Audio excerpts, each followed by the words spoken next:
I've got another email question for you, Congressman. This one comes from Joe Rush of Goffstown, and Joe asked us, what is your position on illegal immigration and the control of our national borders? Mr. Texas? It's good follow-up question. You know, it'd be pretty tough for any candidate to come by New Hampshire this year and say, I'm for illegal immigration. Everybody's against illegal immigration, and I'm strongly against illegal immigration.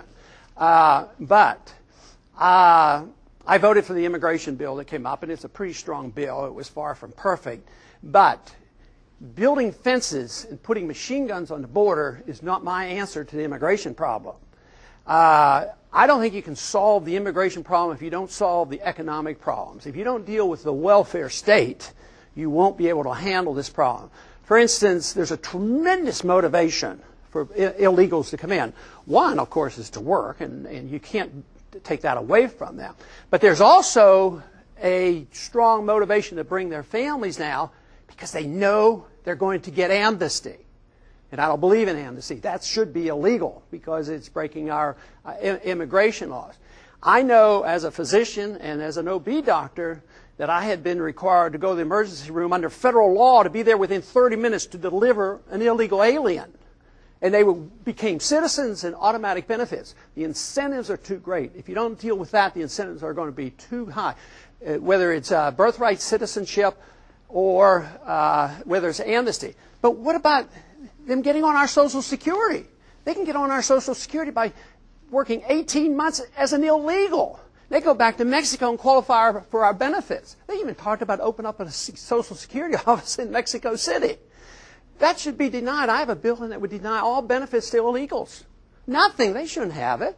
I mean, you have to be an American citizen to qualify as far as I'm concerned. Emergency rooms. You know, compassion. Of course. In the old days, like I told you about Santa Rosa Hospital, there was compassion. Nobody even asked who you were. They took care of you. But today, they come to our emergency rooms, very, very expensive. They demand bilingual education. They come to our emergency rooms. They come into our schools, and nobody can deny any benefits. That should be done. That should be denied. At the same time, our welfare system also discourages some of our people from working when they should be working. So the jobs go begging. And they come over. And we need them. You know, some of the industries really need workers.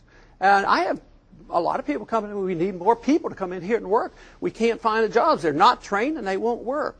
So it's a major, major problem. But you should enforce the law and deny the benefits. And now that they know they're going to get amnesty, and I'm worried that they will, under the current situation that we have, if we don't change this, I'm afraid that is going to pass, and that's going to compound our problem, compound our economic problems as well, because of this runaway spending and runaway deficit and obligations that we have. Congressman, thank you. Let's get back to the live audience questions. We have another question right here, I believe, close to the end. Stand up, tell us your name and where you're from. Marty Bender. I'm from Webster, New Hampshire.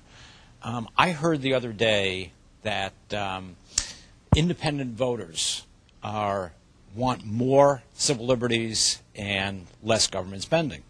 So how come the Libertarian Party isn't making much more of an impact? That's a pretty good question. Of course, there was a time when I worked in the Libertarian Party, and it didn't go all that well percentage-wise in numbers. You know, it was mentioned in the introduction that I ran in '88, and people say, well, what percent did you get? How many votes did you get? And, of course, you always have to put a good spin on everything you do. And I said, well, I can't quite remember exactly the number, but I came in third. The laws are doing this. You know, there's a conspiracy out there. It's a conspiracy of the establishment and the elitists and the corporations and all these things, and they control both parties. And so, therefore, the laws say that if you're a third party, another option, whether it's the Constitutional Party, the Taxpayers Party, the Green Party, the Libertarian Party, the laws are so biased against you that you spend all your time and energy and money on trying to get on the ballot. Unless you happen to be a Ross Perot. I mean, he did better, but he still had a tough time. But he had, hundreds of millions of dollars to spend to hire people and lawyers to get them on the ballot. So it's designed to make sure that the control of your lives and our policies. The two major parties don't have a lot of difference in their foreign policy. You might say, well, that's not true. The Democrats right now are trying to stop this war over in Iraq. On non-binding resolutions at the same time behind the scenes, they're all supporting the notion, well, we may well tomorrow have to bomb Iran. So whether it's monetary policy, everybody believes in printing money. How can conservatives have big government and the liberals have big government if you can't print money? And let the little guy suffer from the inflation. Foreign policy and monetary policy, entitlement policy, they're very, very similar. And therefore, the election laws are very, very similar, and that's one of the reasons. But I never want to discourage people, fortunately, and that's why New Hampshire is such a neat place, is that it's a forum where people with different ideas can come and talk. The major candidates right now are talking about $100 million to get off the ground to run a national campaign. I mean, this is big bucks, and the money is controlling the politics of it all, and the people with different options are getting squeezed out. The big question is how many people out there, good people in the Republican Party, good people in the Democratic Party, good people, independents, and third party, how many are out there who are sick of it all? I have a theory. There's a large number out there, and that if they ever could come together, some surprises could occur. Congressman, we've got another email question for you to answer. This one's from the AARP. They ask, as president, how will you move the issues from rhetorical debate to real solutions? Congressman? On what issue, I wonder? Everything? AARP? I'm assuming it could be anything Social retired. Security, you bet. and Health care coverage, prescription drug benefits, whatever you like. Well, I guess you have to be careful about how broad a term you have for rhetorical, because, as a believer in debate, everything, I guess, could be construed, if you don't like it, as being rhetorical. But I'm a strong believer that politicians aren't worth all that much, and that people get the government they deserve and they want. A lot of people have wanted big government, for various reasons. Some like to go marching off to the world, and others like everybody to be taken care of. So there is a consensus. So you need a lot of debate, and the people's minds have to be changed. Eventually, the people in the Soviet system found out that it was not viable. It was economically done with. And the people, there was a consensus, and there was no violence.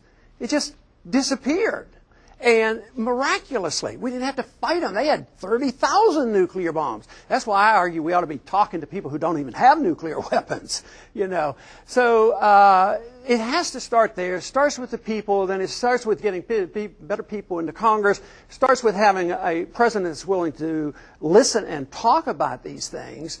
But I put a lot of recognition, I still would as a president, that the Congress should assume more responsibility for itself. I, as a president, for instance, would not be assuming that I had the authority to go to war. So you have to put this burden back on the Congress. The Congress should be like the board of directors, and they should represent the people. And you should do your best to influence them in a certain way. If they do things you don't like, you have the right to veto.